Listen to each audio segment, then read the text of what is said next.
Hello everyone and welcome back to the Horror Hut. Now, I know a lot of you use these videos to sleep, so before you drift off I thought it would be a nice idea if everyone can leave a comment and let me know where you are listening from in the world. Also like and subscribe if you are enjoying the episodes.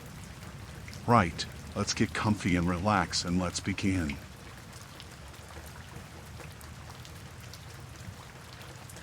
It started just past midnight, outside a Love's gas station in Amarillo.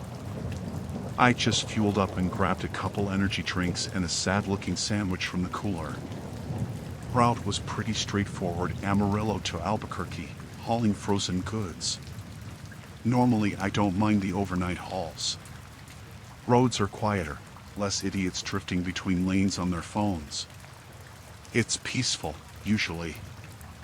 I noticed the white sedan when I was pulling out of the lot. Noticed it in that way you notice anything sitting alone under those buzzing floodlights. It was just parked off to the side, not at a pump, engine running, lights off. Tinted windows. It wasn't doing anything, but something about it just stuck with me.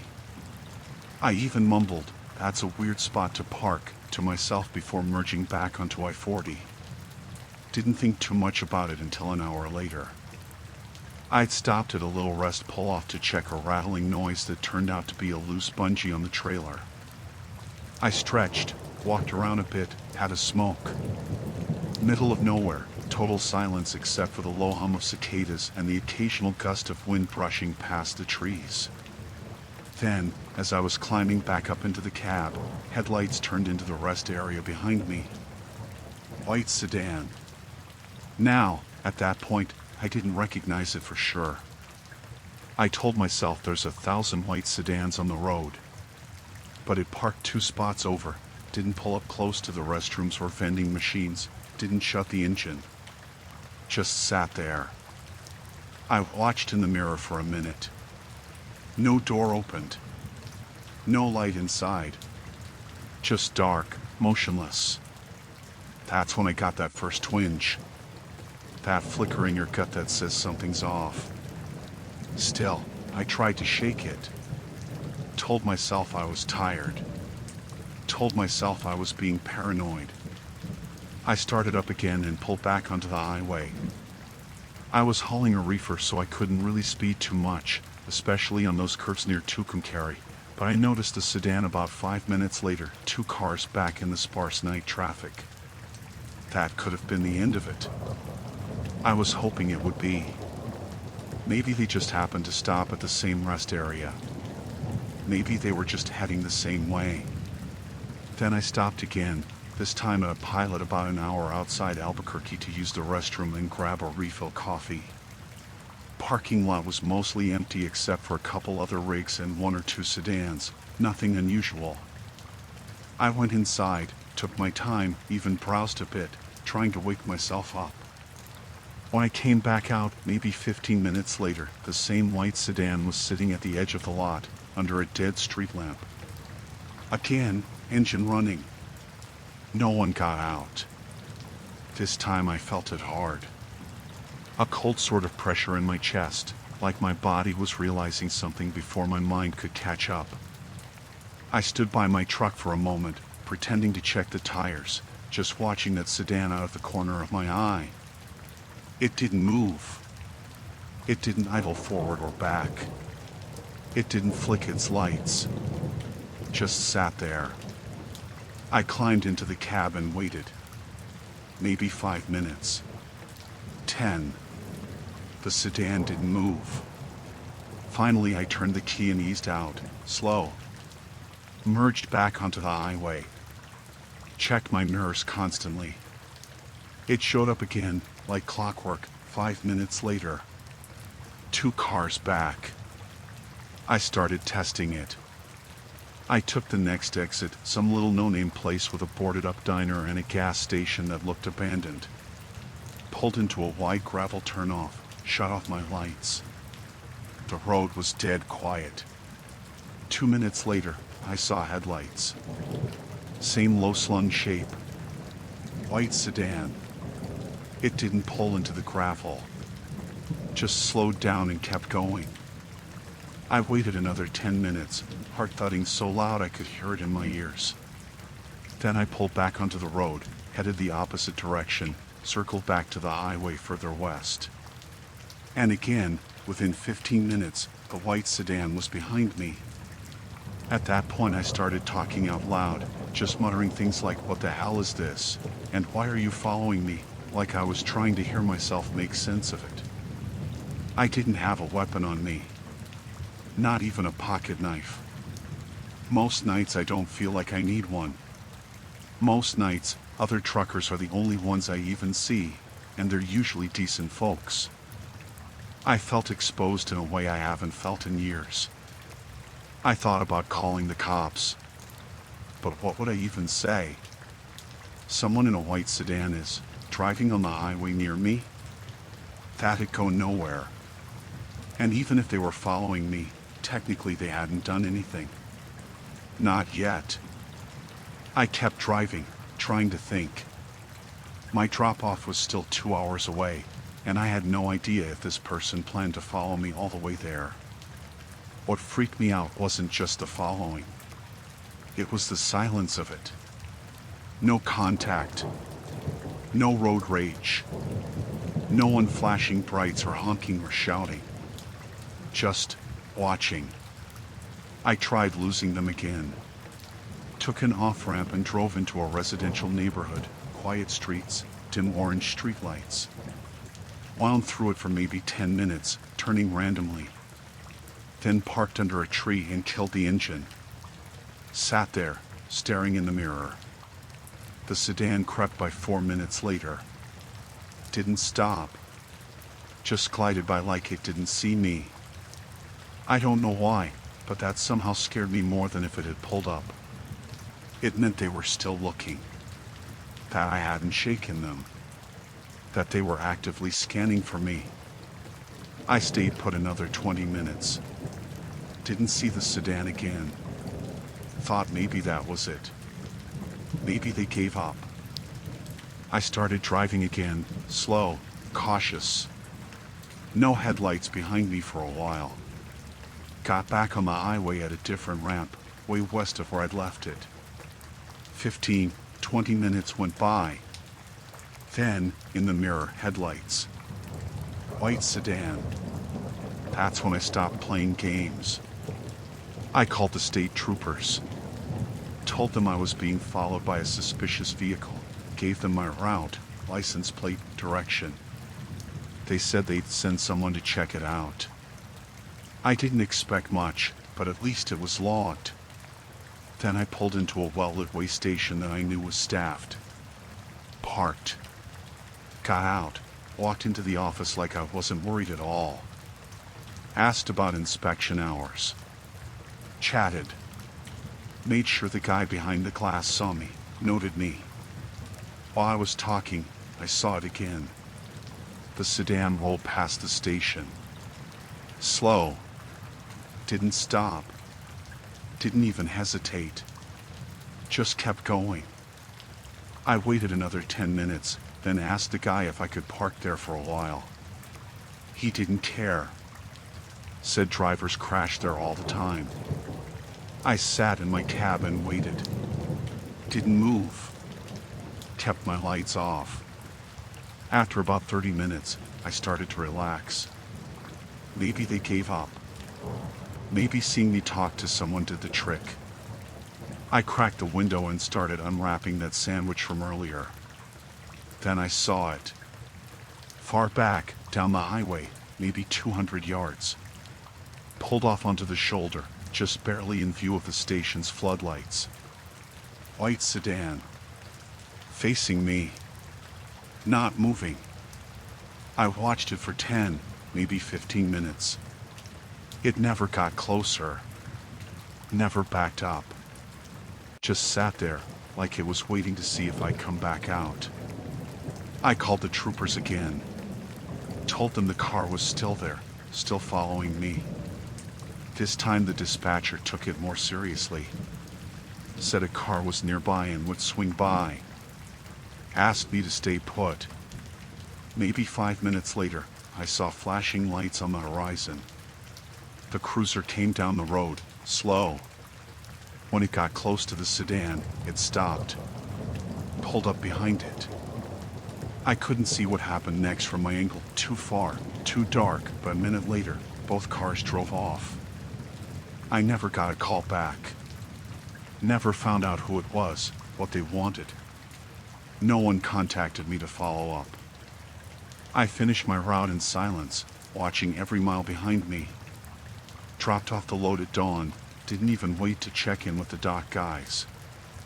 I just wanted to go home. I've been driving for 18 years. Been through snowstorms, drunks. A guy once tried to climb onto my rig at a rest stop outside Vegas. But nothing has ever messed with my head like that night. Because they never did anything. Never rolled down a window. Never flashed their lights. Never got out. They just followed.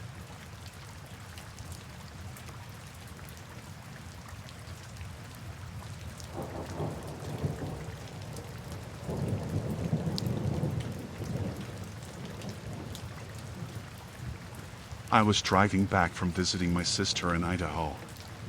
She just had her first baby, and I stayed longer than I planned, so I left around 9 at night instead of early morning like I meant to. I figured I'd make it to a motel by around 2 a.m. Not ideal, but I've done plenty of night driving before. I wasn't nervous or anything. I had a full tank, coffee, and true crime podcasts queued up, ironically.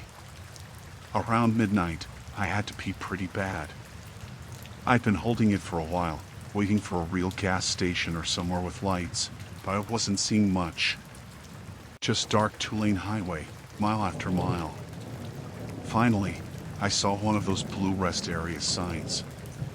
Just a basic pull-off. No services. I wasn't thrilled, but I figured I'd be quick. In and out. The place was tiny. Just 2 long truck parking lanes, a handful of regular spots, and a concrete building with bathrooms and vending machines. One lone sodium light buzzed over the building, casting that orange glow that never feels bright enough. The rest of the lot was mostly shadows. There were 3 semis parked in the truck section. No other cars. I parked under the light, just for peace of mind. Left my engine running and the driver's door locked, just unlocked the one I'd be coming back through. The second I stepped out, I felt, not afraid exactly, just aware. Like the silence was too heavy. No wind. No bugs. No hum of far-off cars. Just nothing.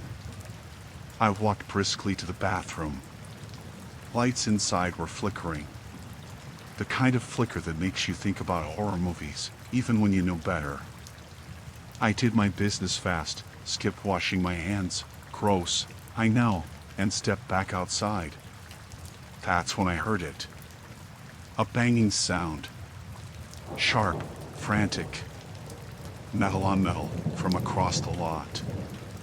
I stopped in my tracks. I turned and saw a man mid-30s maybe, pounding both fists against the side of a semi-truck's cab. Not the trailer, the actual driver's cab.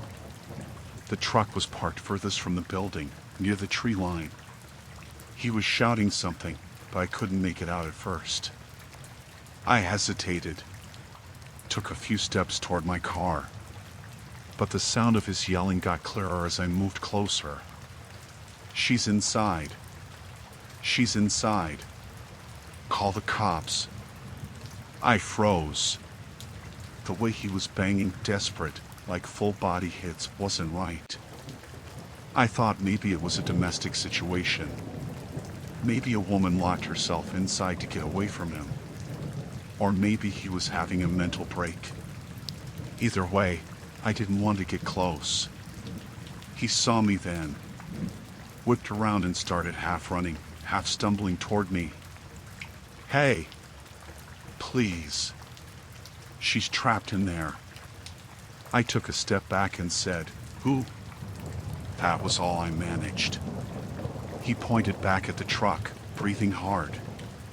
He locked her in. She was yelling for help. I heard her. He locked her in the cab. Please call 911. I didn't move. Didn't take my phone out. I was trying to make sense of it. He looked disheveled, shirt soaked through, scraped knuckles, dirty jeans. But his eyes were wide and terrified. Like he was scared of whatever was in that truck. Why don't you call? I asked. My phone's in my car, he said. I just stopped to pee. I wasn't even gonna stay, and I heard her screaming. I tried the door, but it's locked. Please, you have a phone, right? He motioned for me to follow, already heading back toward the truck. I didn't move. That's when I noticed something that made my stomach twist. The truck he'd been banging on, the one with the supposed woman inside, it wasn't running. No lights on. No sound. But the side window curtain was open just a crack. Just enough that, if someone was watching from inside, they could see everything happening below. I don't think I should get closer, I said, still standing near the bathroom. What if the guy inside has a gun? He stopped walking.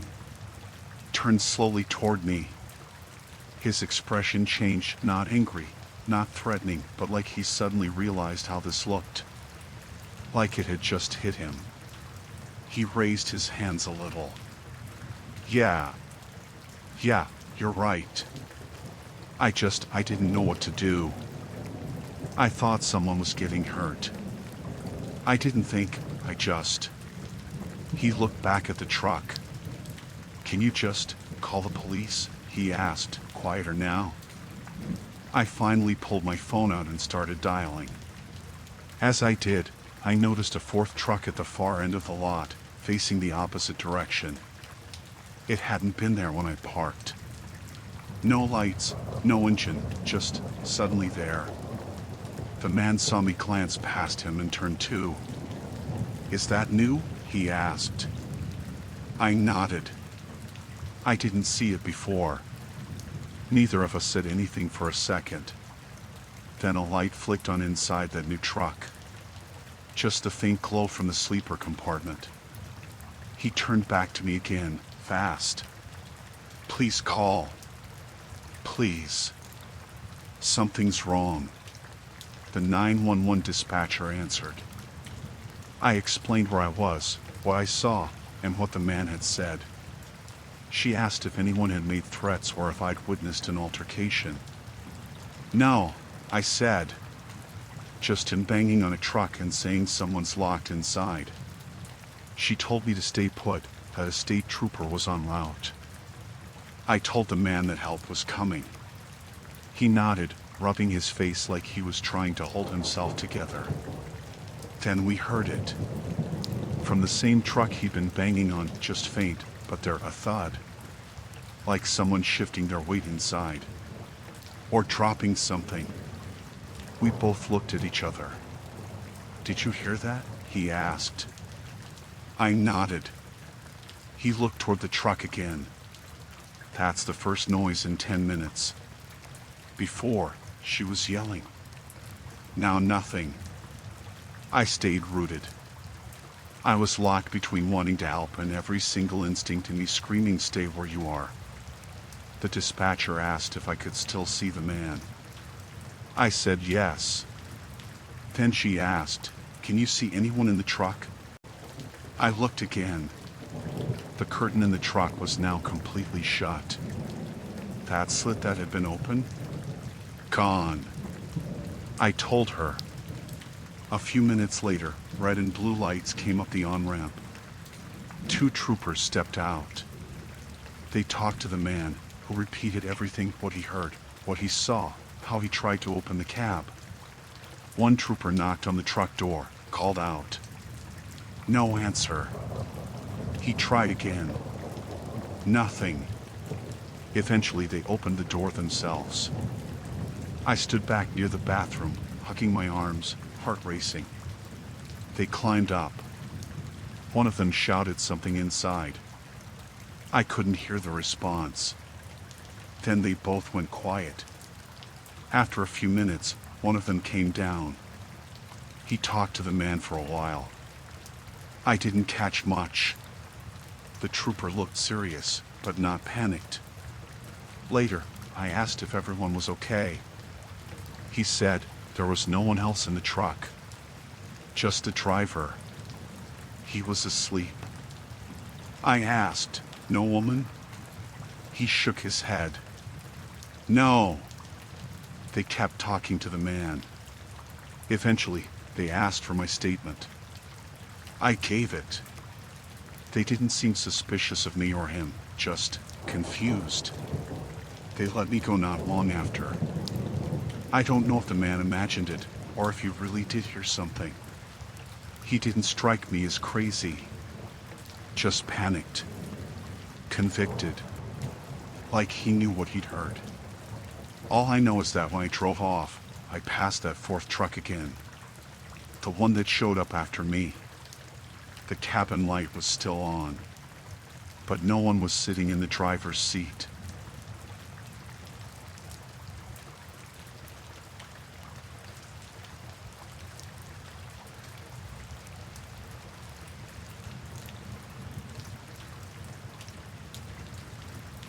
It was around 3:30 in the afternoon when I saw him. Just past Barstow, heading east. I'd pulled off to stretch and check a weird noise coming from under the cab. Turned out to be nothing, just some loose straps. When I got back in, I saw this guy walking along the shoulder, maybe mid-30s, duffel bag slung over one shoulder. It was hot as hell, must have been 95, and the wind was dry enough to burn your skin. Normally, I don't pick people up. I've been driving long enough to know better. But I don't know, he didn't look sketchy. No sign, not trying to flag anybody. Just walking, sweating, keeping his head down. And I was tired. Not sleepy tired, just tired of the road. Tired of podcasts, tired of the same music I've heard 100 times. I guess I just wanted to talk to someone for a little while. I slowed down and gave a little honk. He turned, looked surprised. I motioned toward the passenger door. He jogged up. First thing he said was, "You sure?" Not like he was worried about me, but like he was the inconvenience. I told him, "Just don't bleed on my seats and we're good," trying to keep it light. He gave a tired smile and climbed in. Shook my hand, name was Kyle. Said he was heading east, didn't say where exactly.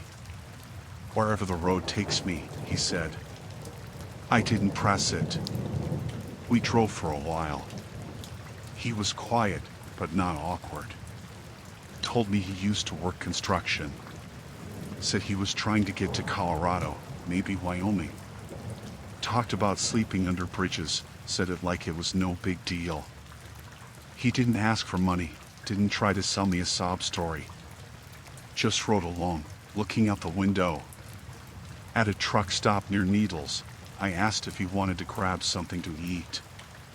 He said he was fine, but I insisted, figured it was the least I could do.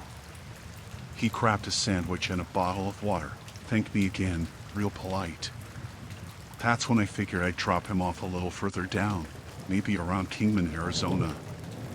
I had a load to drop off just south of Flagstaff, so it wasn't out of the way. He seemed fine with that. "Wherever," he said again.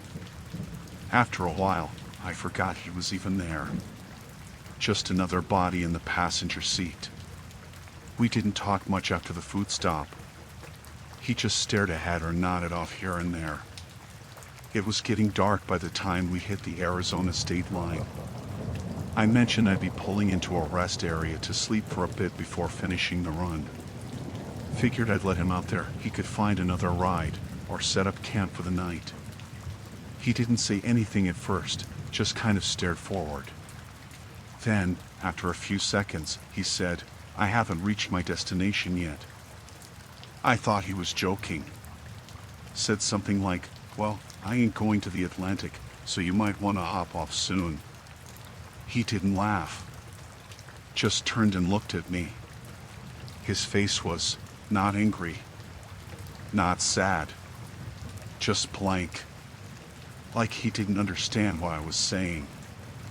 "I'm not there yet," he said again, a little firmer. That's when the vibe changed. I kind of half laughed and said, "Well, man, I gotta sleep. I can drop you in Kingman. That's about as far as I'm going tonight." "No," he said. "I'm not getting out yet." I didn't say anything, just kept driving. We got to the rest area maybe 20 minutes later. It was one of those small ones, just 2 rows of parking, a single bathroom building, a couple vending machines. Not many people there. One other semi, a minivan, and what looked like a pickup with a camper shell. I pulled into a spot, killed the engine. Didn't get out right away. Just sat there, trying to figure out how to deal with this guy. I turned to him and said, "Look, I'm gonna catch a few hours here. You can hang out, grab a drink or something, but I need the cab to myself." He didn't move. I said it again, more serious. Still nothing. He was just sitting there with his hands folded in his lap, staring at the windshield. I reached for the door handle. "All right. Come on, man. Time to go." That's when he said, "Do you know what's in those woods?" I paused. "What?" He looked over at the tree line, dead ahead past the parking lot. "You can't hear them now, but at night they come closer." His voice was steady. Not frantic. Not afraid. Just flat. I said, "Okay, well, I'm not staying up to meet them." Out. Still didn't move. I got out of the cab, walked around to his side, opened the door. He just looked at me. "You sure?" he said again, same words he said when I first picked him up. I said, "Yeah. Get out." He didn't argue. Just picked up his duffel and stepped down. Walked toward the building without another word. I stayed up there for a bit, watching him go. He didn't look back. I climbed into the sleeper, locked the doors, and tried to settle in. I didn't sleep. Not really. I kept hearing little sounds, shifting gravel, the rattle of vending machine doors, faint footsteps. At one point, I sat up and peeked through the curtain. Kyle was sitting on the bench near the building. Not doing anything. Just sitting. Facing my truck. Under one of those buzzing yellow lights. I told myself he'd move on. That he'd hitch another ride. That maybe he was just a little off, but harmless. But every time I opened the curtain, he was still there. Same position. Same posture.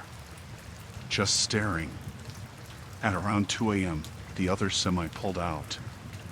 Not long after, the minivan left too. Kyle didn't move. Then, at 2:40 or so, the power went out. Not in the whole area, just the building. The outside lights shut off. Vending machines, bathrooms, everything. Like someone hit a breaker. That's when I lost sight of him. I stared into the dark for a long time. My heart was going crazy. I kept listening for footsteps, for banging on the door, but it never came. Then, real quiet, I heard the crunch of gravel somewhere behind the truck. Just once. Then nothing. I slid into the driver's seat, engine off, trying to stay low. Tried to look out the side mirror, but couldn't see much. Then I heard the passenger door handle. Just a soft rattle. Once. Twice. Then silence again. I didn't move. Didn't breathe. 5 minutes passed. 10. Finally, I turned the key. Headlights came on, nothing in front of me. I turned the cab lights on, no one inside. I threw it into drive and peeled out of the lot faster than I probably should have. Didn't look back. Didn't stop. I didn't see another car for miles. I kept checking the mirrors every few seconds, expecting to see headlights that matched the ones from earlier, or worse, nothing at all, just someone clinging to the back of the trailer. I didn't stop again until sunrise. I did a full walk around of the truck. No signs of anything. Doors all sealed. Back trailer locked up tight. I don't know what Kyle's deal was. Maybe he was just mentally ill. Maybe he was messing with me. Maybe he thought he had to be there, like some made-up mission in his head. But I've picked up a few hitchhikers since then. Not many. Only when I really have to. But I never let them in the cab for long. And I always lock the doors when I sleep.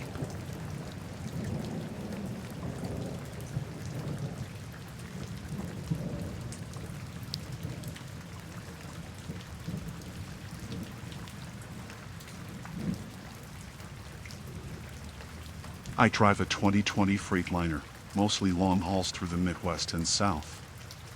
Been doing this almost 8 years now, solo. I've gotten used to sleeping in the cab, used to truck stop food, used to silence. I actually like it.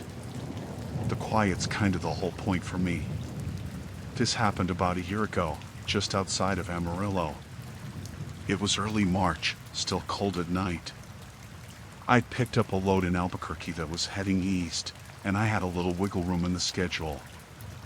I figured I'd get a few hours of sleep before pushing into Oklahoma. There's this rest area about 40 minutes outside of Amarillo, nothing fancy, but it's always pretty empty, which I like.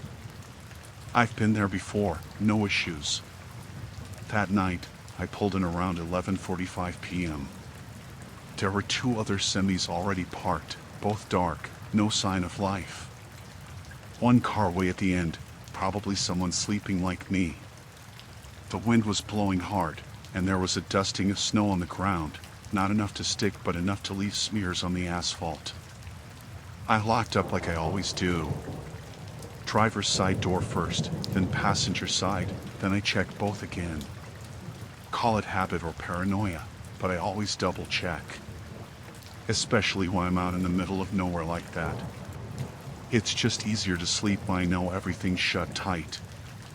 I climbed into the sleeper, pulled the curtain, and laid down with my jacket over me. I keep the sleeper pretty minimal.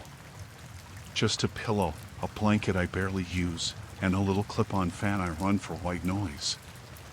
I usually leave my boots on the floor by the bed, keys and wallet in the overhead cubby. I woke up to cold air hitting my face. That was the first thing. Cold air, and this sound like plastic flapping. I opened my eyes, not all the way awake yet. Everything felt off. The white noise was gone. The fan had shut off.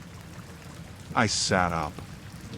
The curtain was still drawn, but I could see light from the cab leaking in around the edges. Not normal. I always turn everything off. That's when I noticed the breeze. Not just cold moving air, like from outside. I leaned forward, pushed the curtain aside, and just sat there for a second trying to understand what I was looking at. The passenger side door was wide open. Not cracked. Open. All the way. The dome light was on, weak and yellow, and the cold air was blowing in hard. My dash was lit up. That annoying door ajar alert was blinking. I didn't move right away. Just stared at it. My heart hadn't caught up to my brain yet. I was still half asleep, trying to convince myself I'd messed up and forgot to lock it. But I never forget to lock the doors. I check them. I always check them. And then I looked down. Right between the seats, leading from the step up to the cab, were muddy footprints. Just two. One on the passenger side floor mat, the other half on the mat, half on the plastic edge that leads to the sleeper. Then one more, right next to my boots. There weren't any on the driver's side. Just those three, coming in. None going back out. The worst part? They were wet. Fresh. I reached up and yanked the curtain all the way back. Looked around the sleeper like someone might still be in there with me. But it was empty. Nothing. Still, I checked under the bed, behind the seats, even opened the storage cubbies, which doesn't even make sense now that I think about it, like a full-grown person could hide in a space barely big enough for a duffel bag. I leaned out and shut the door. Locked it. Then I sat back down on the edge of the bed, staring at the footprints. I didn't know what to do. Calling the cops felt ridiculous. Hey, someone opened my truck door and stepped inside, maybe. What would they even do? I looked out the windows. The other trucks were still parked. No one moving. No lights on. It was dead quiet except for the wind. I kept thinking, if someone got in, they had to have left. I mean, they weren't there now. And if they did leave, I didn't hear it. I didn't feel the truck shift. Nothing woke me up until the cold air hit. But the footprints didn't make sense. If they left, or were the ones going out?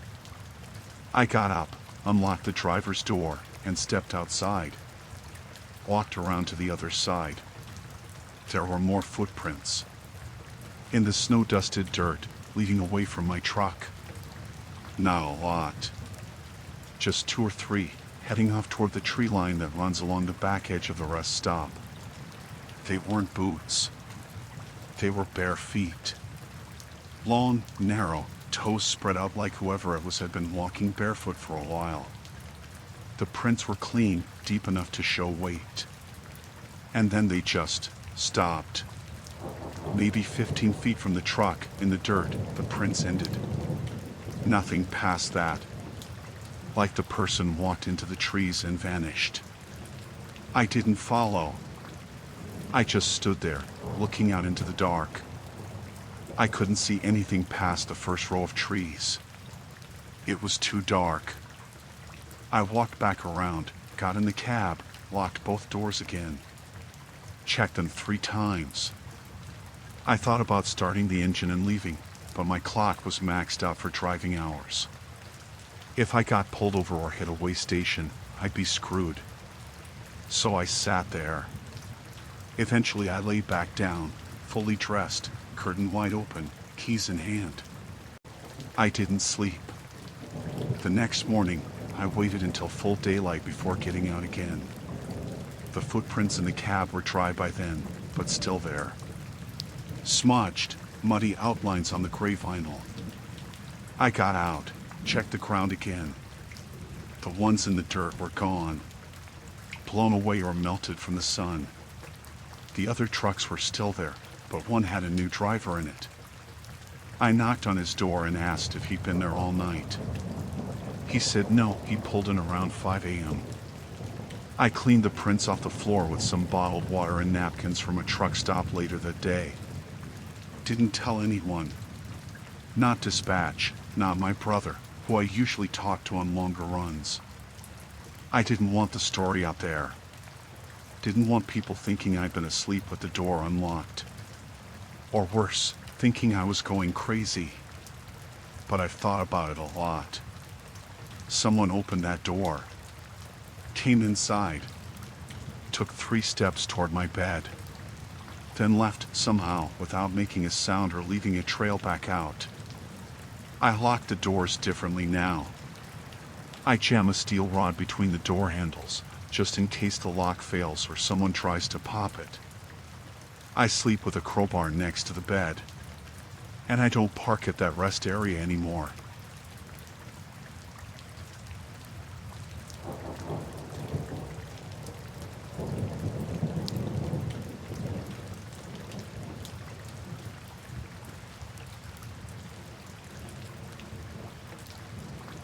I drive a 2019 Kenworth T680, mostly long hauls through the Midwest and South. Been doing this almost 8 years now, solo. I've gotten used to sleeping in the cab, used to truck stop food, used to silence. I actually like it. The quiet's kind of the whole point for me. This happened about a year ago, just outside of Amarillo. It was early March, still cold at night. I'd picked up a load in Albuquerque that was heading east, and I had a little wiggle room in the schedule. I figured I'd get a few hours of sleep before pushing into Oklahoma. There's this rest area about 40 minutes outside of Amarillo, nothing fancy, but it's always pretty empty, which I like. I've been there before, no issues. That night, I pulled in around 11:45 p.m. There were 2 other semis already parked, both dark, no sign of life. One car way at the end, probably someone sleeping like me. The wind was blowing hard, and there was a dusting of snow on the ground, not enough to stick but enough to leave smears on the asphalt. I locked up like I always do. Driver's side door first, then passenger side, then I checked both again. Call it habit or paranoia, but I always double check. Especially when I'm out in the middle of nowhere like that. It's just easier to sleep when I know everything's shut tight. I climbed into the sleeper, pulled the curtain, and laid down with my jacket over me. I keep the sleeper pretty minimal. Just a pillow, a blanket I barely use, and a little clip-on fan I run for white noise.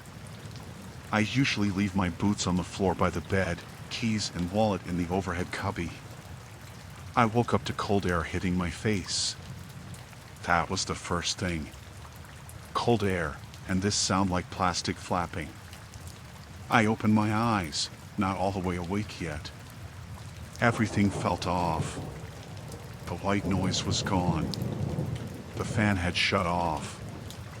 I sat up. The curtain was still drawn, but I could see light from the cab leaking in around the edges. Not normal. I always turn everything off. That's when I noticed the breeze. Not just cold moving air, like from outside. I leaned forward, pushed the curtain aside, and just sat there for a second trying to understand what I was looking at. The passenger side door was wide open. Not cracked. Open. All the way.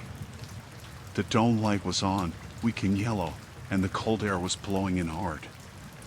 My dash was lit up. That annoying door ajar alert was blinking. I didn't move right away. Just stared at it. My heart hadn't caught up to my brain yet. I was still half asleep, trying to convince myself I'd messed up and forgot to lock it. But I never forget to lock the doors. I checked them.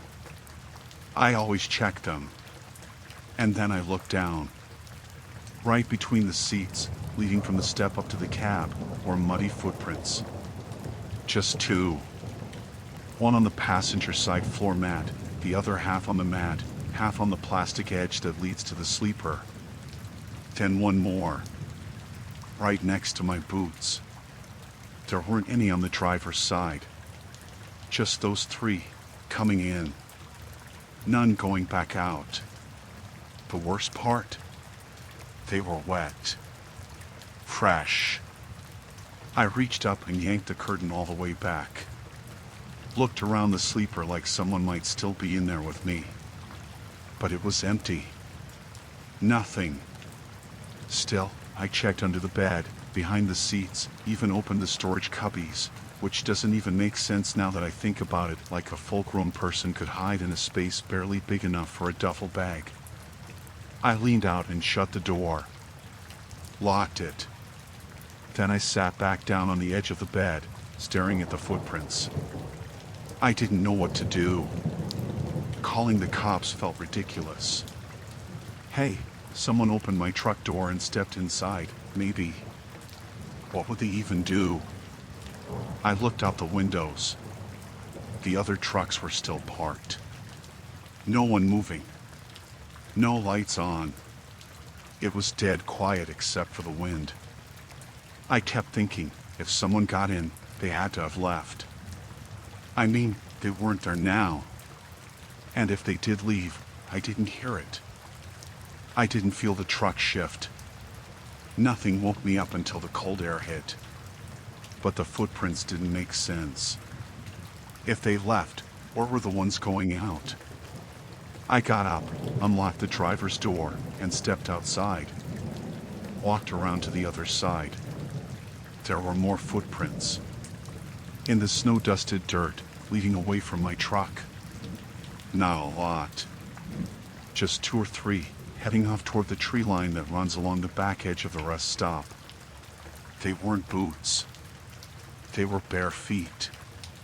Long, narrow, toes spread out like whoever it was had been walking barefoot for a while.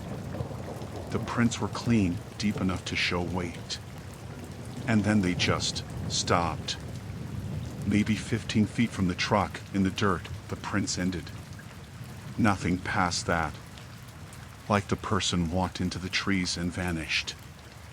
I didn't follow. I just stood there, looking out into the dark. I couldn't see anything past the first row of trees. It was too dark. I walked back around, got in the cab, locked both doors again. Checked them 3 times.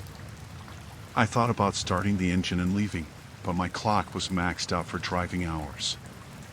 If I got pulled over or hit a way station, I'd be screwed. So I sat there. Eventually I laid back down, fully dressed, curtain wide open, keys in hand. I didn't sleep. The next morning, I waited until full daylight before getting out again. The footprints in the cab were dry by then, but still there. Smudged, muddy outlines on the gray vinyl. I got out, checked the ground again. The ones in the dirt were gone, blown away or melted from the sun. The other trucks were still there, but one had a new driver in it. I knocked on his door and asked if he'd been there all night. He said no, he pulled in around 5 a.m. I cleaned the prints off the floor with some bottled water and napkins from a truck stop later that day. Didn't tell anyone. Not dispatch, not my brother, who I usually talk to on longer runs. I didn't want the story out there. Didn't want people thinking I'd been asleep with the door unlocked. Or worse, thinking I was going crazy. But I've thought about it a lot. Someone opened that door. Came inside. Took 3 steps toward my bed. Then left somehow without making a sound or leaving a trail back out. I lock the doors differently now.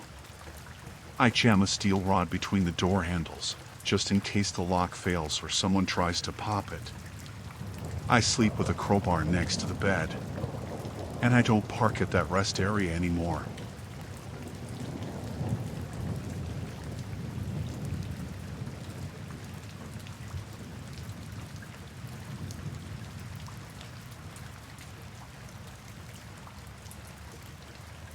My car broke down on a back road in Tennessee around 6 in the evening. I remember the time because it was just starting to get dark, but not dark enough to freak me out yet. I'd taken a wrong turn off the main highway trying to find a gas station. Waze had said there was one a few miles off the exit. There wasn't. Instead, I ended up on some 2-lane road that ran past empty fields and rusted-out barns. No signs, no cell service. After about 15 minutes of driving with nothing in sight, my engine sputtered, made this ugly knocking sound, and the car just died. I coasted to the gravel shoulder, put on my hazards, and sat there. I waited maybe 20 minutes, just hoping another car would come by. I didn't want to get out. I wasn't dressed for walking, leggings, old sweatshirt, and slip-ons.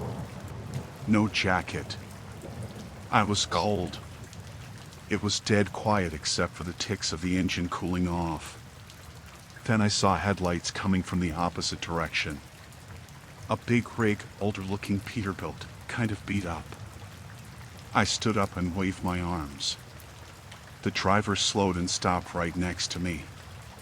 Window rolled down, and this guy leaned out. Late 50s maybe, heavy, scruffy beard. His hat said something about auto parts. He looked normal enough.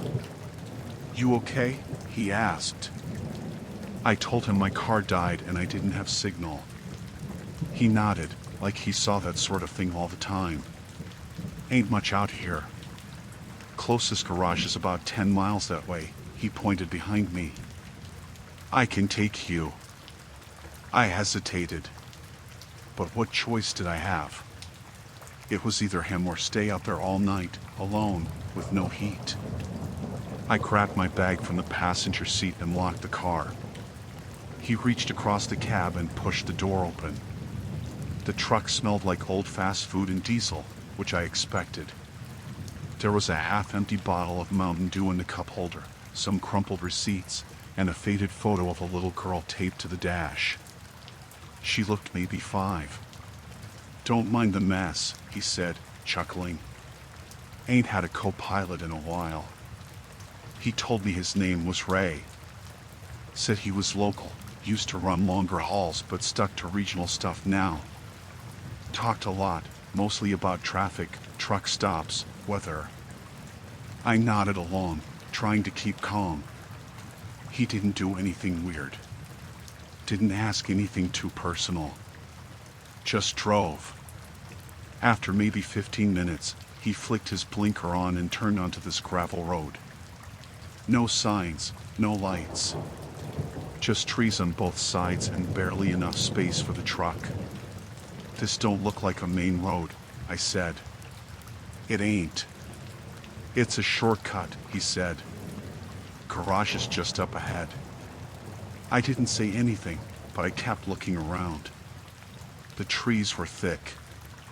No houses, no other cars. Just woods and that road. A few minutes later, we came around a bend and I saw it, an old building with a rusted out sign that said service. One gas pump out front, cracked windows, roof sagging. It looked wrong. Not just old. Abandoned. Ray pulled in and stopped. "This is it," he said, like it was nothing. I didn't move. "This place open?" "Yeah," he said, but he didn't sound convincing. "Buddy of mine runs it. Probably in the back." He hopped down from the truck and started toward the building.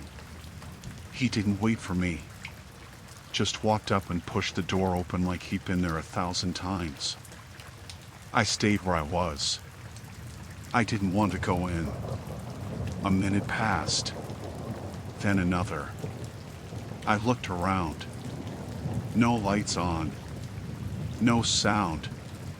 Just the wind in the trees and the ticking of the truck's engine. I climbed down from the cab and stood there.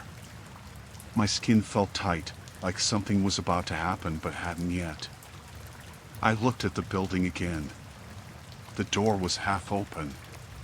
Still no lights. I called out, "Ray?" No answer. I waited 30 more seconds, then I took a step toward the door. That's when I heard it. Something scraped against the inside wall. Like metal on concrete. Not loud. Just a little SHKRRK, then silence. I froze. Then I heard it again. Closer to the door this time. I turned around, fast, and climbed back into the cab. Slammed the door shut and locked it. My hands were shaking. I looked around the cab, keys were still in the ignition. I didn't think. I just turned the key. The truck rumbled back to life. I put it in gear, thank God I knew how from a friend who drove, and pulled out onto the gravel. Tires crunched loud. I thought I saw movement in the doorway, but I didn't look too hard. I backed out onto the road, hit the gas, and didn't stop driving for a long time. Eventually I found a proper town, maybe 20 miles away. Pulled into a gas station and just sat there.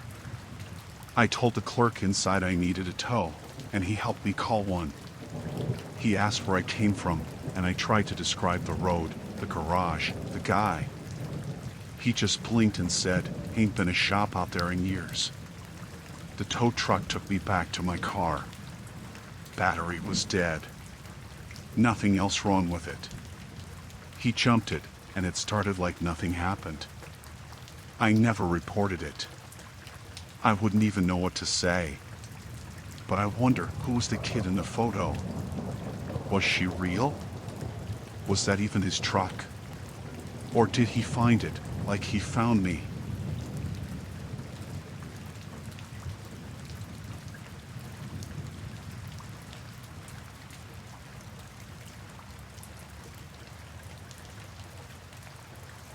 I was out on a long haul from Tulsa to Salt Lake, hauling a full load of aluminum sheeting. Pretty standard route, nothing special. I'd gotten a late start that day, left the yard around 4 p.m., so I knew I'd be driving into the night. That didn't bother me much. I actually prefer nights, less traffic, smoother ride. Around 11:30 or so, I pulled off into this little town in western Kansas. I'd been running low on fuel and needed to grab a snack and stretch my legs. The place was quiet, maybe too quiet. One gas station open, lights buzzing overhead, a couple of pumps, and a tiny convenience store attached. Looked like one of those towns that had peaked 40 years ago and just never left that era. I fueled up first, then went inside to pay in cash. The guy behind the counter was young, maybe 19 or 20, pale with greasy hair, barely looked up when I walked in. Didn't say much, just rang me up, handed me my change, then went right back to staring at his phone. No big deal. I grabbed a Gatorade and a sandwich from the fridge and went back out to the truck. I did a quick walk around before climbing in, like I always do. I've had enough tire blowouts and trailer issues to know it's worth the extra minute. When I got to the back of the trailer, I noticed something weird wedged in the handle of the right door. A little folded piece of paper, tucked in tight where the seal meets the latch. I pulled it out. It was dirty and damp around the edges, like it had been handled with sweaty hands or dropped in the grass. Inside, in small, shaky handwriting, it said, "She's still alive. Hurry." No punctuation. Just that. I stood there for a minute, just staring at it. I didn't really know how to process it. My first thought was maybe someone had mistaken my rig for someone else's. Or maybe it was just some dumb prank. But the handwriting didn't look like a joke. It looked desperate. I opened the back just to check. Everything looked fine. The straps were tight, the pallets were still wrapped and undisturbed. No sign anyone had touched anything. I even shined a light around inside just in case. Nothing. I glanced around the lot again. Still empty except for one other car off to the side, an old Lincoln, brown and boxy. Couldn't see anyone in it, and the windows were too tinted to make out details. I stood there for a few more seconds, listening. No wind, no bugs, just a soft electric hum from the gas station sign. I got back in the cab and locked the doors. That note, it really got in my head. I kept replaying it as I got back on the highway. I must have reread it 20 times before I stuffed it in the cup holder. I even checked the trailer again an hour later at a rest stop just to be sure I hadn't missed something. Still nothing. I kept rolling, but I felt off. Couldn't explain it. Not scared exactly, more like agitated. Like something was off kilter and I couldn't figure out what. A little after 2 a.m., I pulled into a bigger rest area, not quite to the Colorado line yet. There were a few other trucks already parked, so I found a spot, killed the engine, and climbed in the sleeper to grab a few hours of rest. I don't usually sleep heavy on the road, but that night I must have knocked out hard because I jolted awake a couple hours later, totally disoriented. Something had woken me up. I didn't know what at first, just had that weird sense, like when your dream ends too abruptly. Then I heard it.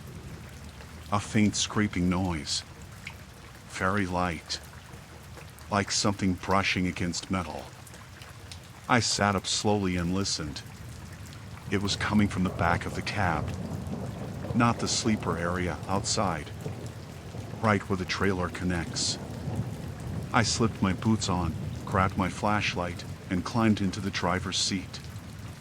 I sat there for a second, heart thumping, trying to decide if I was just being paranoid. But the sound came again, quick, like someone tapping something against the trailer skin. Not wind. Not branches. Sharp, short taps. I cracked the door and stepped out. The air was cold and dead quiet. I walked slowly along the side of the trailer, light in one hand, the other on the handle of the pocket knife I keep clipped to my jeans.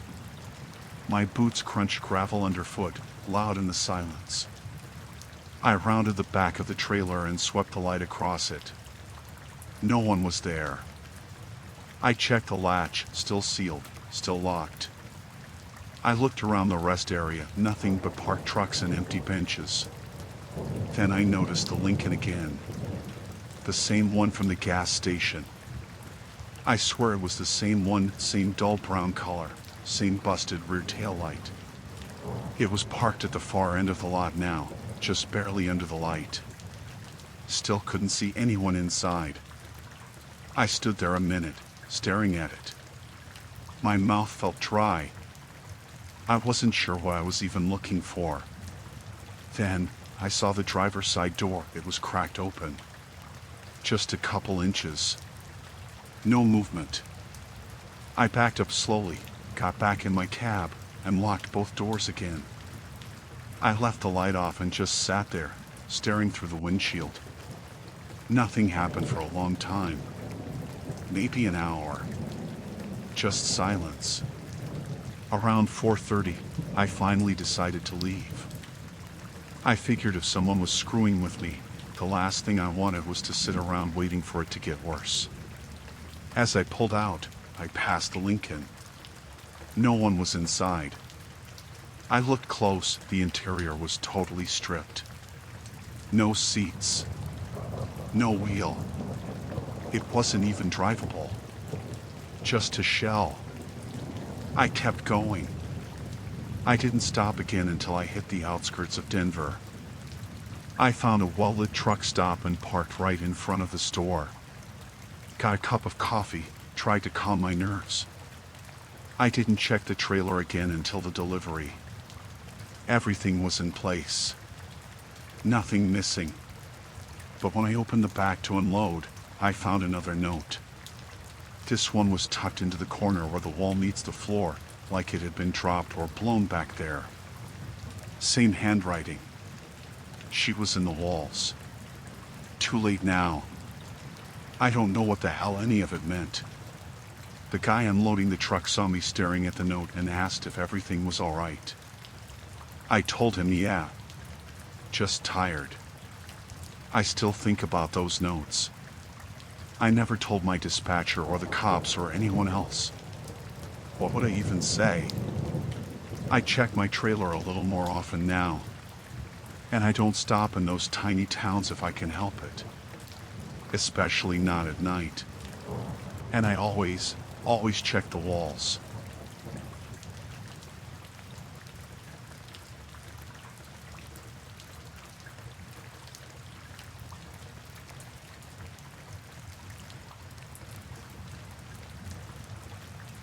I've been driving trucks for almost 15 years, so I've seen my fair share of weird things. But this one still gets to me. It wasn't even that long ago, maybe 6 months, and I haven't been able to shake it since. I was coming off a long haul from St. Louis to some small industrial town just outside of Denver. The trailer I was hauling was unmarked, just a plain white box, nothing special. I thought it was odd, but I didn't think much of it at the time. Sometimes they do that when they don't want people knowing what's inside, and you get used to it in the business. You get a load, you haul it, you drop it off. That's how it works. I got to the place around 10 p.m., and it was a lot quieter than I expected. The warehouse was tucked away at the edge of town, a small, rundown place. The lights were on, but the parking lot was mostly empty. The kind of place where you think a lot of stuff happens late at night. Big steel gates, high walls, no sign of any security. I pulled up to the dock and stopped. As I was getting out of the truck, I looked around. Something about the place just felt off, you know? The silence was weird. I didn't hear the usual sounds you expect at a warehouse, no forklifts, no other trucks, nothing. The loading bay door was cracked open, maybe a foot or so. I thought it was strange. Usually, they keep it closed until the driver's ready to back in. I figured they might have been busy, but it didn't sit right with me. I got out, walked toward the building, and knocked on the door. No answer. I knocked again, harder. Still nothing. So, I moved over to the loading bay door, and that's when I saw it. Through the crack in the door, there was a figure, someone moving on the other side.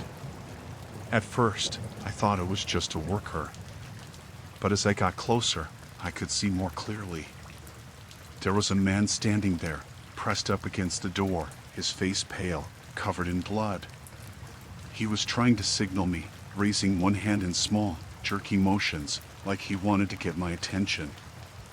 I froze for a second. My first thought was that maybe he had an accident or something, but the blood, it didn't look like it was from any kind of minor injury.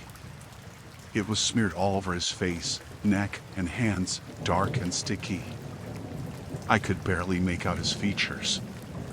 His eyes were wide, and his mouth was open, but there was no sound coming from him. I didn't know what to do. The first instinct I had was to walk away, to get back to my truck and call the cops, but I couldn't move. The guy, he was looking at me so desperately, like he was trying to tell me something, but couldn't. I took a step back, thinking, what the hell am I supposed to do? Then he tried again. His fingers slipped between the door crack, and he made a weak attempt to pull it open. I could hear the soft scrape of his hand against the metal.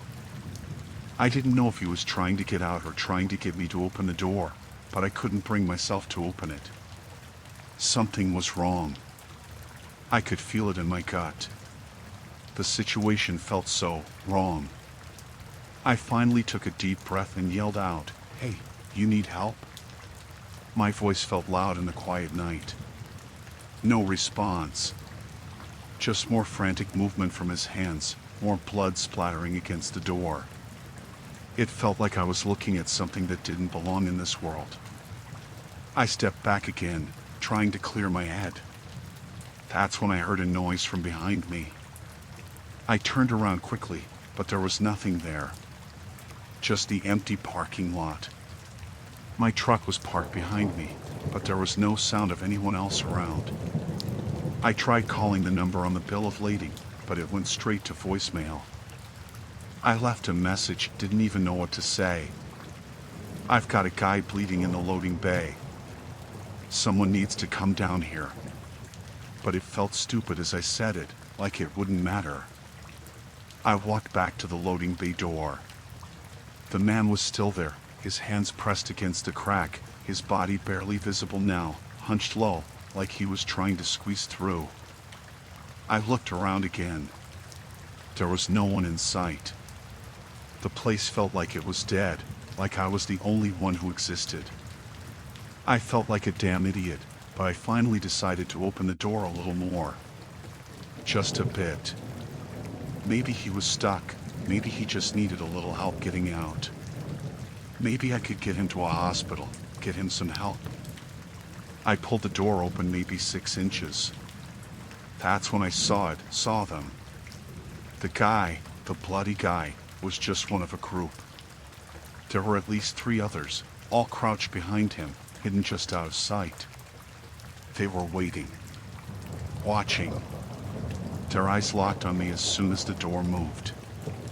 I could see their faces, twisted, sick, eyes sunken deep in their skulls. Blood. Everywhere. But not just blood. They were all covered in it. They didn't look hurt themselves. They looked like they'd been the ones who'd done it. To each other. The guy in front, the one who had been signaling me, collapsed forward, his body slamming against the floor inside the warehouse, and I saw a dark smear of blood spread up beneath him. I don't know how long I stood there. I just froze, staring at them. They didn't move, didn't make a sound. Just stared back, silent and still. I snapped out of it. I slammed the door shut so hard it shook the building. My heart was pounding in my chest, and for a second, I couldn't breathe. I turned around and ran for my truck. I jumped in, slammed the door, and started the engine before I even realized what I was doing. I floored it. I don't think I looked back, but I heard the sound of the door rattling, and then nothing. No movement. Just the quiet hum of my engine. I sped down the road, my hands gripping the wheel like I was trying to hold onto something that was slipping away. I didn't stop until I was way past the city. I pulled into a truck stop near the highway, parked, and locked the doors. It took me hours before I could finally calm down enough to think straight. I never did get the guy's name, and I didn't call anyone after I left. I didn't want to explain it. I don't know what happened in that warehouse, but I know I'm not going back there. I haven't seen anything like it since, but I still remember the look in those guys' eyes, like they were waiting for something. Waiting for me. I still wonder what would have happened if I'd stayed.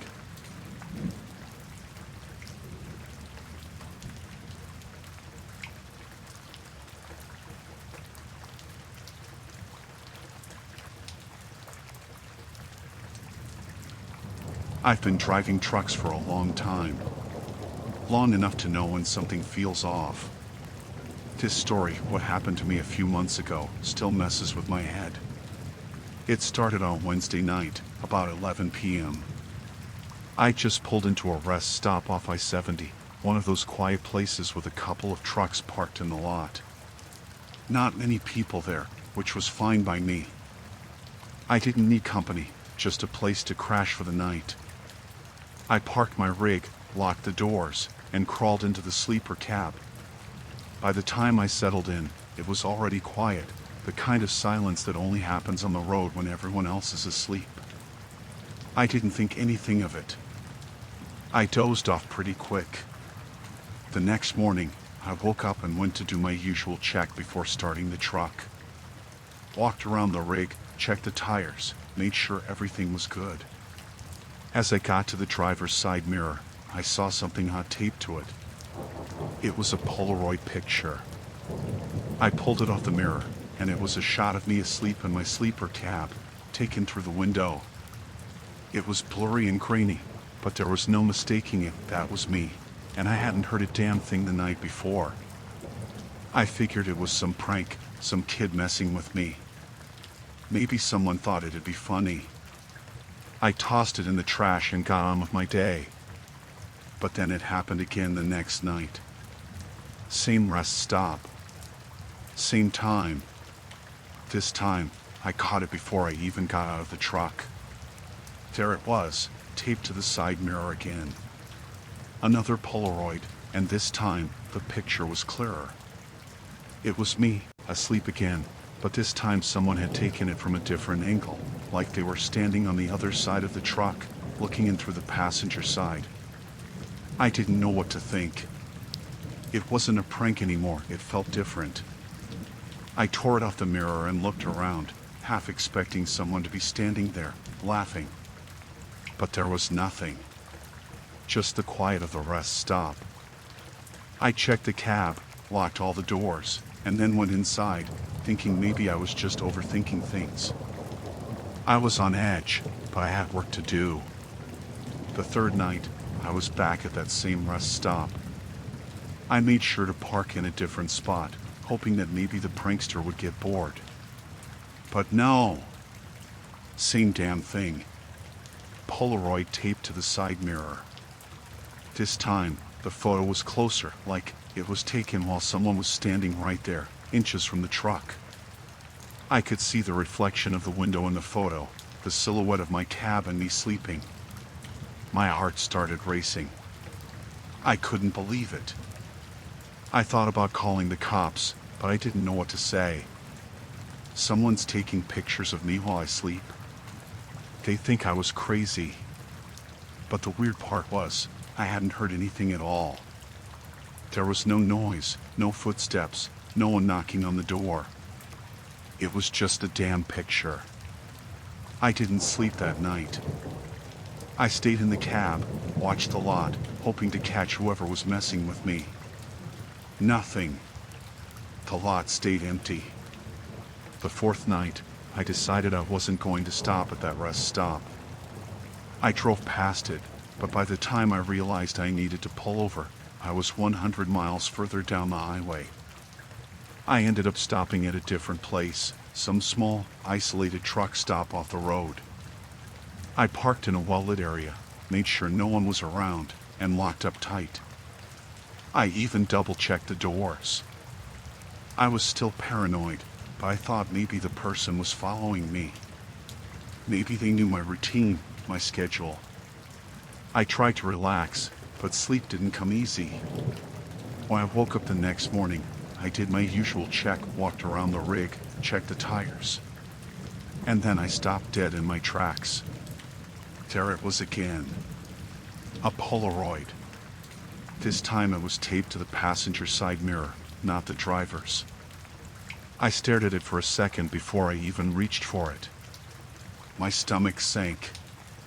The picture was taken in broad daylight. It was me, standing by my truck, doing my check just like I had that morning. It was taken from a distance, and there was no one else around. I couldn't understand how they'd done it. I had parked in the well-lit area, and I hadn't seen a soul since I stopped. That's when I started thinking maybe I was being followed. I had no proof of it, but that thought kept gnawing at me. I was starting to feel like I was being watched all the time, like someone was always a step behind me. I kept checking the mirrors when I was on the road, looking for anyone hanging around, but nothing. I started avoiding that same rest stop. I couldn't bring myself to go back to it. But the pictures kept showing up, always in the same place, taped to the side mirror. The fifth night, the picture was taken from a higher angle. It was like the person was standing on a truck or something. They had a perfect shot of me, passed out in the sleeper cab. I remember looking at it and thinking, who the hell has been so close to my truck that they can get these shots? I never slept well after that. The paranoia kept creeping in. I couldn't stop thinking about who was doing this. It was like someone knew my every move, knew exactly where I'd be. And they were right there, waiting. The sixth night, I parked in a completely different area, far off the main highways, hoping the isolation would keep me safe. I pulled up to a small, rundown rest stop. No lights, no other trucks around. I figured if I stayed off the radar, maybe the person would leave me alone. But when I woke up the next morning, the photo was there again. This time, it was a picture of me inside the cab, sleeping on my side, but the odd part was, it was taken through the passenger side window. It wasn't just a quick shot. Whoever took it had to have been standing right outside the window for a while to get that kind of clarity. I couldn't take it anymore. I didn't care how crazy it sounded. I called the police and told them everything. I told them about the Polaroids, the strange feeling of being watched, the whole damn thing. They said they'd check out the area, but by the time they arrived, there was nothing. No sign of anyone, no footprints, no fingerprints on the photos, nothing. It didn't stop, though. Every night, for a week, the photos kept appearing. No matter where I parked, no matter how isolated I tried to be, there they were, taped to my side mirrors. I don't know who was doing it, or why, but it's been months now, and it still messes with me. I don't stop at rest stops anymore unless it's daylight, and I always make sure I'm parked in well-lit areas with other people around. I can't tell if it was some sick game or something more, but after that week, I've never felt completely safe on the road again. Whoever was doing it, they stopped after a week. But I can't help wondering if they're still out there, waiting, watching, and knowing exactly where I'll be next.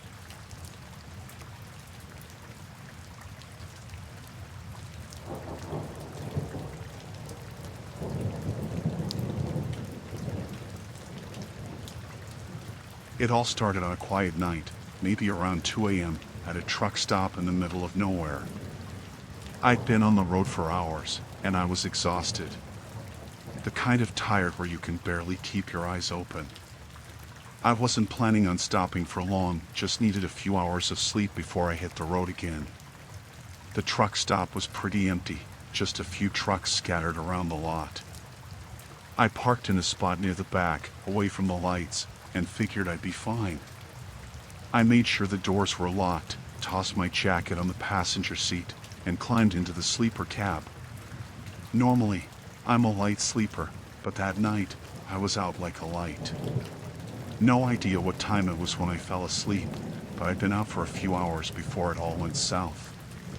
When I woke up, it wasn't like any normal morning. I was disoriented at first, trying to shake off the fog of sleep. My head was pounding, and the first thing I noticed was how cramped I felt.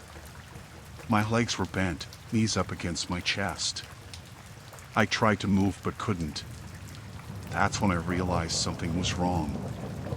I looked around, and it hit me. I wasn't in the sleeper cab anymore.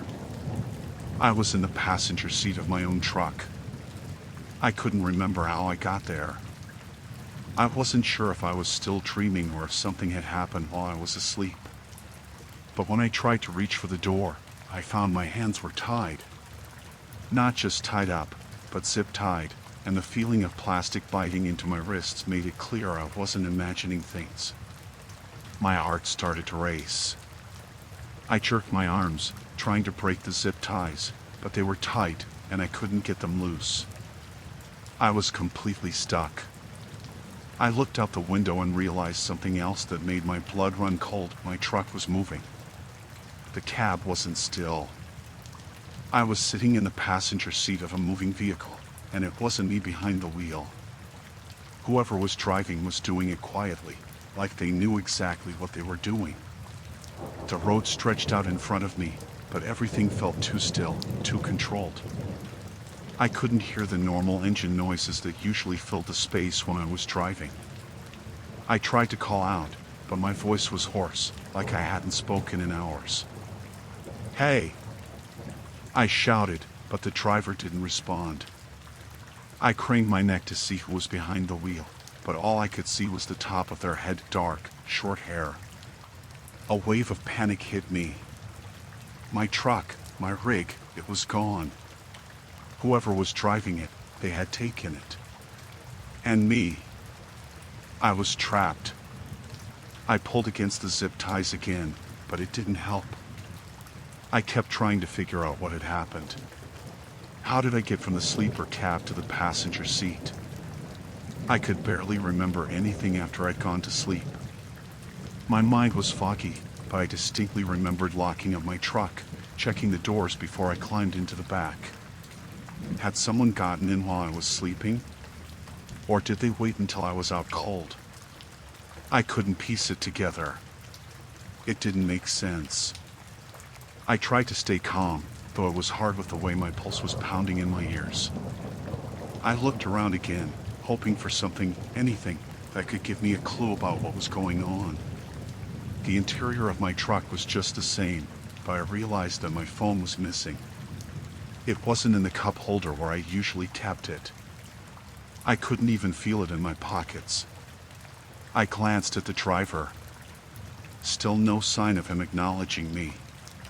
He was focused on the road, hands steady on the wheel, not speeding, not acting out of the ordinary.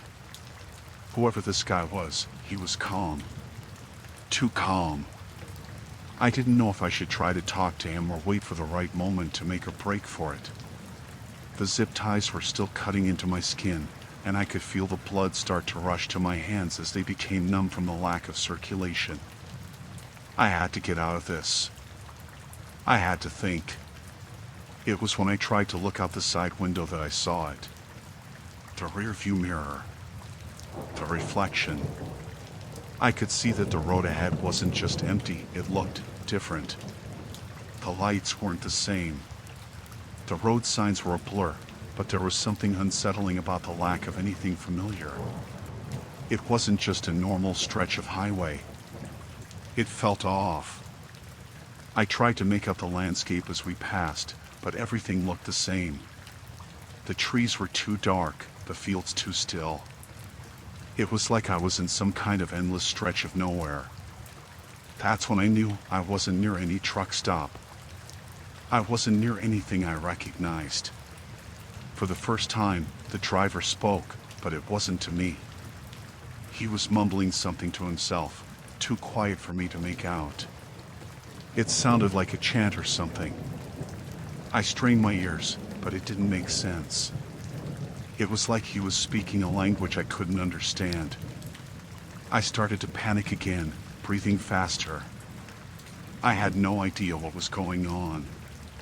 I had no idea who this person was, where he was taking me, or why. The whole situation felt wrong in a way I couldn't explain. I reached for the seatbelt, hoping maybe I could cut through the zip ties with it, but I couldn't get the angle right. The ties were too tight, and I was starting to feel lightheaded from the pressure. I needed to think fast. I needed to get out. I kept watching the driver, trying to memorize his movements, waiting for an opening. After what felt like hours, he finally glanced over at me, but he didn't seem surprised. No change in expression. Nothing. "You awake?" he asked in a low voice, almost like he was bored. I didn't answer right away. I was too busy trying to figure out my next move. I knew I had to talk to him, but my mind was racing. "Where are you taking me?" I managed to ask, my voice rough from the fear in my throat. He didn't respond at first, just kept his eyes on the road. Then he said, "You'll see soon enough." That didn't make me feel any better. I couldn't keep quiet anymore. I started begging, shouting, anything to get his attention, but he just kept driving, like he hadn't heard me. I don't know how long we were on the road, but eventually, we hit a dirt road, and I knew things were getting worse. The truck bounced and jolted, and I felt every bump. The driver didn't slow down. He didn't say a word. I was panicking now, pulling harder at the zip ties, trying anything to break free. And then, suddenly, he pulled over to the side of the road, right in the middle of nowhere. I couldn't see any houses, no lights, just the darkness closing in. The engine shut off, and he looked over at me. He didn't get out. He just sat there, staring at me. I don't know how I did it, but somehow, I broke free of the zip ties. My wrists were raw, but I wasn't thinking about that anymore.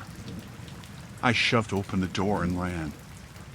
I didn't know where I was going, didn't care. I just knew I had to get away. I didn't look back, didn't stop. I don't know how long I ran, but after what felt like forever, I finally came across a house, lights on, someone awake. I knocked like crazy, and they let me in. It took me a while to find my way back to civilization. I never saw my truck again, and I'm still not sure what happened that night. But I know one thing, whoever the driver was, he wasn't just some random guy. He knew what he was doing. And I never want to find out why.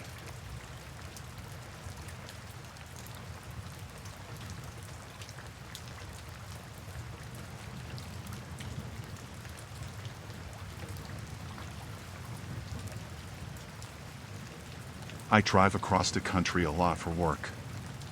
I've been doing it for years, so I'm used to the long hours and the late night drives. A few months ago, though, something happened that I still can't shake, and I've been wondering if anyone else has ever had something like this happen to them. It started one night when I was driving through Ohio. I'd been on the road for about 10 hours, and I was getting pretty tired. I decided to pull off at a rest stop and catch some sleep. It was around 3 a.m. when I parked my car, found a decent spot, and went inside to grab a coffee and use the bathroom. Nothing out of the ordinary. When I came back out, I noticed a long-haul truck parked next to my car, one spot away from me, just like it had been when I pulled in. I thought nothing of it. It's a truck stop. Trucks are always there. I didn't think I'd see that truck again after that night, but it showed up again the next day when I stopped for fuel in Indiana. I pulled into the lot, and there it was again. The same truck. Same driver, same exact spot, just one space away from mine. I thought it was a coincidence, but by now I was starting to feel a little uneasy. Maybe the guy had a similar schedule to mine, I told myself. Truckers work long hours too. I didn't say anything about it to anyone.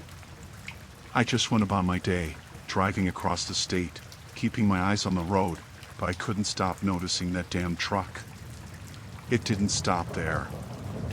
I began to see it at every rest stop I went to. Same truck, same place, one spot over. I thought I was just imagining things at first.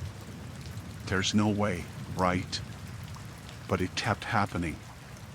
By the time I reached Missouri, I realized it wasn't a coincidence anymore. It didn't matter what time I stopped, midday, middle of the night, before dawn, it was always there. The truck would park one spot away from mine. Every time. And the driver, he never got out. One day in Kansas, I was really tired, so I stopped earlier than usual. I parked at a rest stop and decided to get some sleep. It was quiet, really quiet, except for the hum of the trucks in the parking lot. When I woke up, I was disoriented, but when I looked out my window, there it was again, the same truck, parked one space away. This time, I decided to get a closer look. I wanted to know who the driver was. Maybe I was just paranoid, but something about the whole situation had me on edge. I walked past the truck, glancing inside, trying to catch a glimpse of the driver. The windows were tinted. I couldn't see a thing. But there was something about the truck that made my skin crawl. It was too clean. Like, not a speck of dirt on it. The wheels had clearly just been polished. The chrome was shining even though it was late at night and the rest stop was empty. I went inside the rest stop to grab a coffee, hoping that whatever was bothering me would go away. But when I came back out, the truck was still there, parked exactly where it had been before. It was becoming too much. Every stop, every break, there it was. Same damn truck. Always parked one spot away. The driver never came out. I never saw him move or interact with anyone. He just sat there, his truck parked, like he was waiting for something or maybe waiting for me. I couldn't take it anymore. I started driving longer hours, trying to outrun the feeling that I was being followed. But it didn't work. Every time I stopped, it was there. The truck. The same damn spot. And then, one night in Colorado, it got worse. I pulled into a truck stop that wasn't even on my planned route. I thought maybe it would be safe, no way this guy could find me here. But when I pulled in, my stomach dropped. The truck was there again, parked right next to my car. I swear I hadn't seen it in hours, and yet it was parked there, waiting for me. This time, I couldn't just walk away. I walked straight up to the truck and knocked on the door. I needed to know who this person was, what the hell they wanted. I stood there for what felt like an eternity, but no one answered. No sound, no movement. I knocked harder, starting to panic. I was starting to wonder if the guy was dead inside the cab, or maybe something worse. Finally, just as I was about to give up and walk away, I heard the faintest sound like a rustle of paper. And then, a voice. "Go back to your car," the voice said, low and calm, almost too calm. I froze. I didn't know what to do. I was stuck there, right next to the truck, hearing this voice but seeing nothing. My heart was pounding in my chest, and my hands were shaking. "You don't need to be here," the voice said again. "Just go back." I backed away from the truck without saying anything else. I couldn't bring myself to run, but I moved slowly, cautiously, like if I moved too fast, I'd provoke whatever was going on. I made it back to my car, my heart still hammering in my chest. I didn't know what to think. I didn't know if I was losing it or if there was really something more sinister going on. The trucker was still there when I got back in my car and pulled out of the parking lot. I couldn't shake the feeling that he was watching me, that I wasn't alone in that lot anymore. I drove off, my hands still shaking, and didn't stop until I reached a much more populated area with bright lights and other trucks. The truck never showed up after that night, but every time I see a truck on the road now, I feel that same unease, like someone's watching me again. Maybe it's nothing. Maybe it was all just a coincidence, and I was tired or stressed out, and it just played tricks on my mind. But I can't shake the feeling that I was being followed for some reason, and I still wonder if I'll ever see that truck again. I don't stop at rest stops alone anymore.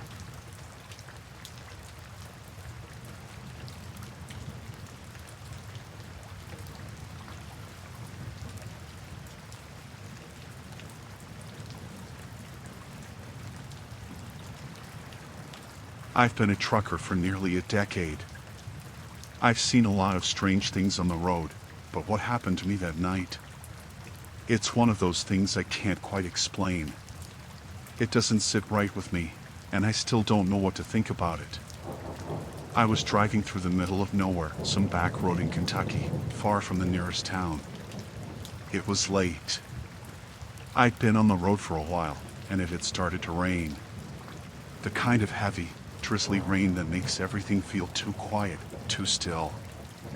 My headlights cut through the darkness, and all I could see were trees and the occasional sign for a rest area or gas station. Around 2 a.m., I saw something on the side of the road. A woman waving her arms.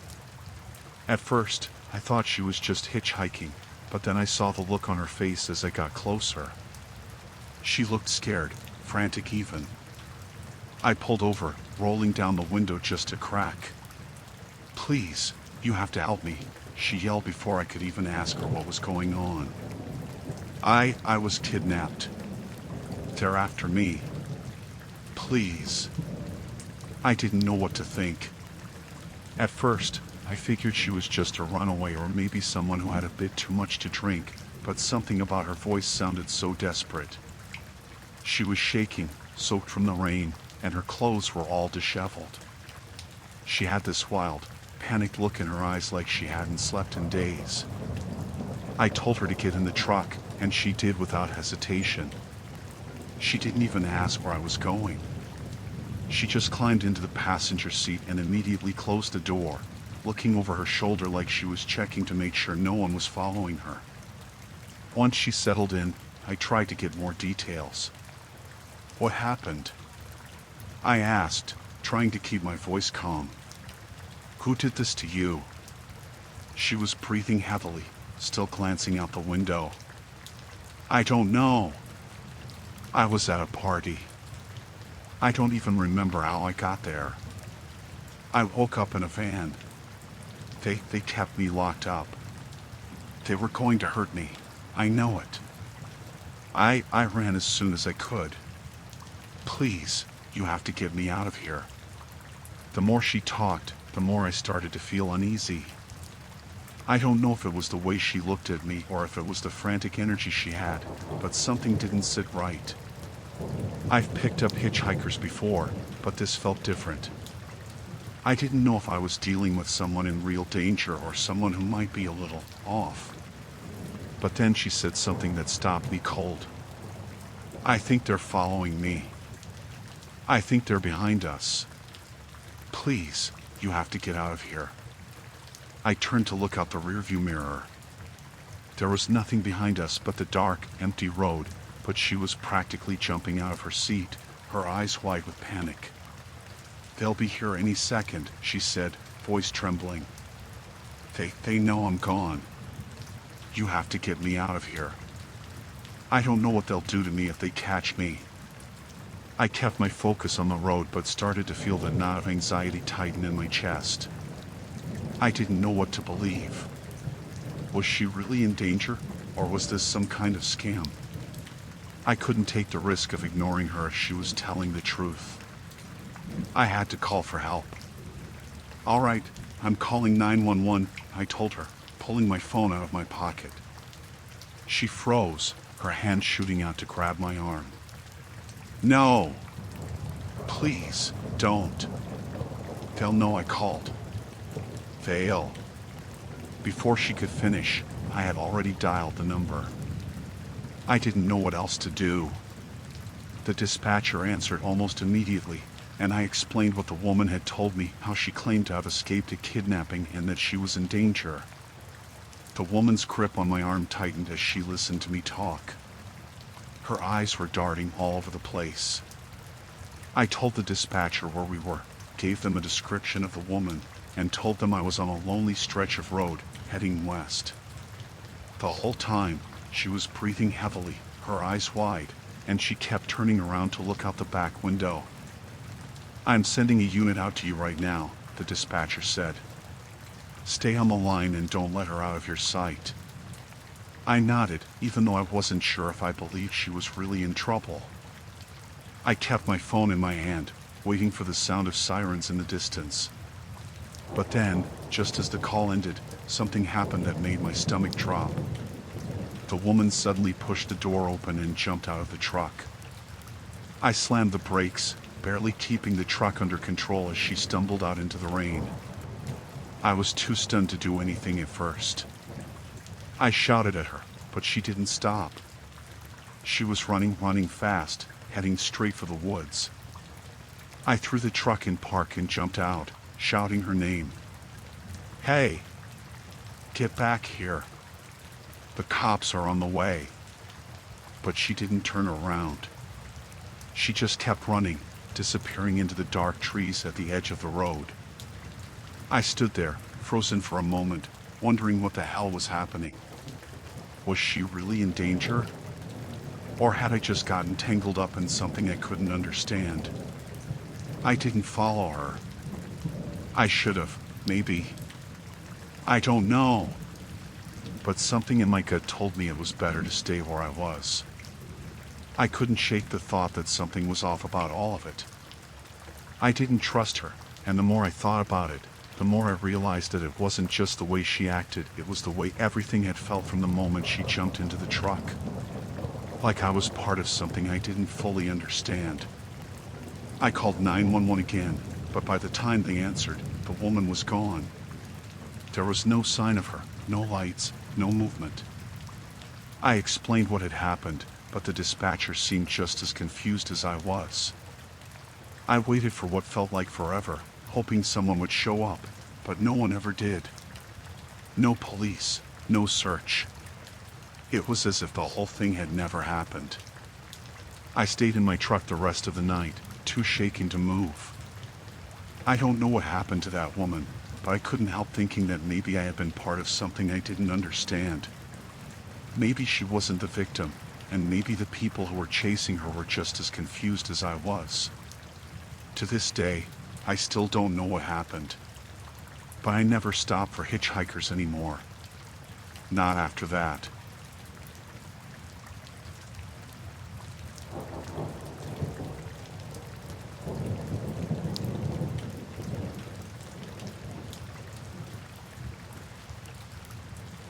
It was late, and I'd been driving for hours.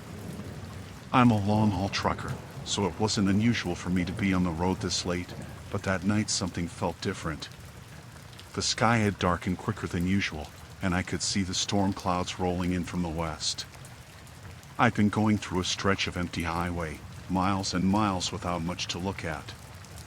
That's when I spotted the diner, one of those old, roadside places that doesn't seem to get much traffic anymore. I could barely make out the neon sign flickering in the distance, but I figured it'd be a good spot to grab a cup of coffee and stretch my legs. I pulled in and parked my truck under the dim light of the diner's sign. The place didn't look like much, a little worn down, but I didn't mind. It had that quiet, kind of eerie vibe that sometimes made you feel like you were the only one in the world.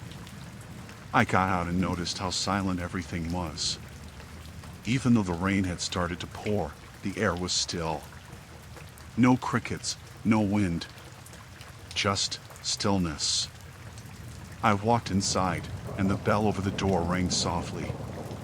There was a woman behind the counter, probably in her mid-40s, her hair pulled back in a messy bun. She didn't greet me at first, she just nodded as I walked past her to one of the booths. It was empty except for an old man sitting in the corner, sipping something from a mug. He barely looked up when I sat down. I slid into the booth, and the table was old, scratched up, with a faded red checkered pattern. I didn't think much of it until I noticed something odd, a word written in chalk under the table. I bent down to get a better look, figuring maybe it was just some kid's scribble or something. But when I saw it, my heart sank. My license plate number was written there. My exact license plate number. I stared at it for a moment, my mind trying to process what I was seeing. Maybe it was a coincidence. But that seemed impossible. I had just parked my truck outside, and there was no way anyone had seen my license plate. I hadn't passed anyone on the highway in miles. I looked around the diner again, making sure no one was watching me. The old man was still in his corner, eyes fixed on his mug, and the woman behind the counter hadn't moved. I sat up and quickly rubbed my hand over the number. It wasn't much, just a faint trace, like it had been written with chalk and left to fade. But it was unmistakably mine. I felt a chill crawl up my spine. I didn't say anything to the woman at the counter, didn't ask if she knew about it. I didn't know what to do. I figured maybe someone else had been here before me, playing a joke or leaving some strange message. But something about it felt wrong. I tried to shake it off and ordered a coffee. The woman didn't seem to care. She just nodded and went to get it. As I waited, I started thinking back. I had been on this road before, but not for a few years. It was a route I didn't take often. I couldn't remember ever stopping here before, but I couldn't shake the feeling that something wasn't right. The coffee arrived, and I sipped it slowly. It tasted bland, like diner coffee usually does. I kept my eyes on the table, on my license plate number, trying to ignore it. But I couldn't. I had this feeling like someone was watching me. Not from inside the diner, but from somewhere out there. The old man had finished his drink and left without saying a word. The rain had picked up, harder now, and the diner felt colder. I figured I'd better leave soon. I didn't want to linger, not with that damn number staring back at me. So I tossed some cash on the table and stood up. That's when I noticed something else. Underneath the booth, on the floor, was a small piece of paper wedged between the boards. I bent down, cautiously pulling it out, thinking it was just a napkin or something. But when I unfolded it, my stomach dropped. It was a note. In jagged, uneven handwriting, it said, "I'm watching you." I froze, my heart thumping in my chest. I didn't know what to think. It was like everything that had been happening in the last few minutes clicked into place. The number under the table, the strange quietness, the feeling that I wasn't alone. I turned around quickly, half expecting someone to be standing there. But no one was. The woman behind the counter was still there, doing something behind the counter. The old man was gone. The diner was quiet, and the rain was louder now. But I knew something was off. I didn't waste any more time. I crumpled the note, shoved it in my pocket, and walked out the door. As I stepped into the rain, I glanced back at the diner. The neon light flickered above the door. I wasn't sure why, but I felt like I had to leave. I had to get out of there. I made my way back to my truck, trying to stay calm. But as I reached the driver's side door, I looked up. Someone was standing in the rain, about 20 feet away, just watching me. I didn't get a good look at their face, but I could tell they were tall. Their outline was barely visible in the dim light. My heart raced again. I didn't say anything. I didn't even move. I just slid into the truck, locked the door, and started the engine. I didn't look back as I pulled out of the lot and back onto the highway. I drove for hours without stopping. Every so often, I glanced in my rearview mirror, half expecting to see headlights behind me. But there was nothing. I don't know what happened at that diner. I don't know who left that number under the table, or who wrote that note, or who was standing outside in the rain. But I've never gone back to that stretch of highway again. And I still check my license plate every time I stop somewhere, just to make sure it hasn't happened again. It's probably just a coincidence, right? But I don't know. Something about it all still feels wrong.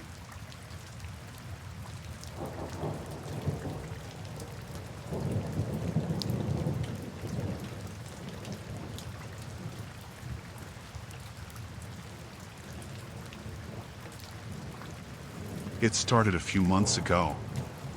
I had just finished a run up to Oregon and was heading back down south to pick up another load. The usual routine. I've been driving for years, long enough to know how things go on the road. Sometimes it's quiet. Sometimes you get the strange call or weird look from someone at a truck stop, but you brush it off. This particular day, though, felt off right from the start. I was somewhere in the middle of nowhere, along Highway 95, a stretch of road that barely has anything but desert on both sides for miles. It was around 11 p.m. I had just passed a small town and wasn't expecting to see much of anything for the next few hours. My truck was running fine, I had some coffee, and the radio was playing softly. I was looking forward to getting some sleep once I found a decent place to park for the night. The usual quiet night drive. Then the phone rang. It wasn't anything too strange at first. I figured it was a dispatch or maybe someone from home trying to get a hold of me. But when I looked at the screen, it said blocked. I wasn't about to answer a random blocked number, but something made me pick up anyway. "Hello?" I said, keeping my eyes on the road. There was silence on the other end. For a long moment. Just static. Then, a voice, barely above a whisper, asked, "Where are you?" I froze for a second. I wasn't sure if it was some prank call or maybe someone playing games, but I didn't recognize the voice. It sounded distorted, like they were trying to mask it on purpose. "Excuse me?" I asked, still keeping my eyes on the road, my grip tightening on the wheel. "Where are you?" the voice repeated, but this time it was a little more urgent. I glanced around, not that it mattered much. The road ahead was dark, and there weren't any lights for miles. "I'm on Highway 95, I said, my voice a little uncertain now. "I'm heading south, almost to." And just like that, the call ended. I didn't think much of it, just assumed it was some weird random thing, maybe someone who dialed the wrong number. I went on driving, trying to put it out of my mind. But then the calls started coming in, more frequently. Same blocked number. Same quiet voice asking the same question. "Where are you?" It was always the same question. Over and over. And the timing was always odd right when I was in spots with no cell service. That didn't make sense to me. How could they know where I was if I had no service? I got to a point where I couldn't shake it. I'd be in the middle of nowhere, on a stretch of road where my phone couldn't even get a bar, and my phone would ring. Same block number, same question. Where are you? I started ignoring it, but after a few times, it started to creep me out. I wasn't the kind of person to be paranoid, but the fact that the calls kept coming, no matter where I was, especially when I was in areas with zero service, felt wrong. It didn't add up. A few days later, I was parked at a truck stop outside of Reno, catching up on some sleep. My phone rang again, this time around 3 a.m. I was groggy, but I still checked it out of habit. Blocked number. I almost didn't pick it up, but something made me do it. Where are you? The voice said, quiet but still sharp. I was half asleep when I answered. What? I'm at a truck stop, Reno. Why do you keep calling me? There was a pause. And then the voice said something that made my blood run cold. You're not at Reno. I looked around the parking lot. I could see the lights of the truck stop, the other rigs parked around me. I felt a tightness in my chest. What do you mean? I'm right here, I said, my voice more strained now. I'm at the damn truck stop. The call ended abruptly. No goodbyes. No nothing. Just gone. At that point, I started freaking out. I wasn't even sure who would be doing this, or why, but it wasn't just a prank anymore. I wasn't being paranoid, and it wasn't coincidence anymore. Whoever this was, they knew where I was, or at least, they thought they did. I started paying attention to every stop, every town I went through. I'd pull off into a gas station or rest stop, and the calls would start again. Each time, they'd ask the same damn thing, and each time, the voice would sound more familiar. But I couldn't place it. It wasn't a voice I recognized. It got worse when I was in Nevada, just outside of Ely. I was parked at another truck stop, feeling more jumpy than usual. My phone rang again. Same block number. I didn't pick it up this time, but something told me I had to. I hit answer, then immediately heard breathing on the other end. No voice. Just the sound of someone breathing, heavy and slow. I could feel my heart rate pick up. Hello? I said, trying to keep my voice steady. Then, the voice came through, like it was waiting for me to speak. You're at Ely now. Just passing through. I could feel my stomach drop. The voice wasn't asking now, it was telling me. It knew exactly where I was, even when I hadn't said a word. And it wasn't just random. It was specific. Like someone was following me. I looked around the truck stop parking lot. I couldn't see anyone, but the feeling of being watched crept in again. I wasn't alone. I was done ignoring it. I decided to call the police, even though it felt stupid. What were they going to do? A block number? Still, I figured it couldn't hurt to at least report it. As I dialed, my phone rang again. It was a blocked call. I froze, staring at the screen. The call went to voicemail almost immediately. I didn't listen to the message. I couldn't.